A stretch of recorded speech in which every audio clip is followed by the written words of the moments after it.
কুমিল্লার নাঙ্গলকোটে স্ত্রীকে শ্বাসরোধ করে হত্যার দায়ে মোহাম্মদ মোজাম্মেল হোসেন রাজু নামে এক ব্যক্তিকে মৃত্যুদণ্ড দিয়েছেন আদালত। বৃহস্পতিবার কুমিল্লার অতিরিক্ত জেলা ও দায়রা জজ তৃতীয় আদালতের বিচারক রোজিনা খান এ রায় দেন। রায় ঘোষণাকালে দণ্ডপ্রাপ্ত আসামি আদালতে অনুপস্থিত ছিলেন।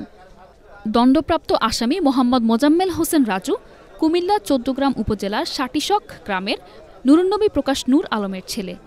জানা গেছে ২০১৮ সালে ৩ নভেম্বর রাজু দম্পতি কাপড় ধোয়াকে কেন্দ্র করে বাকবিতণ্ডায় জড়ায়।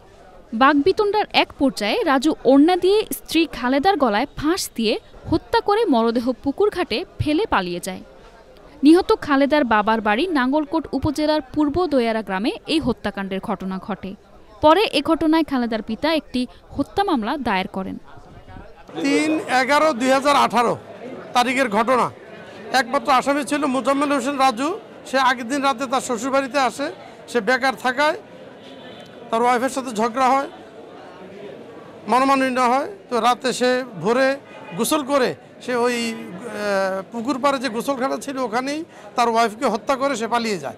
পালিয়ে যাওয়ার পর দীর্ঘদিন পর পুলিশ তাকে অ্যারেস্ট করে।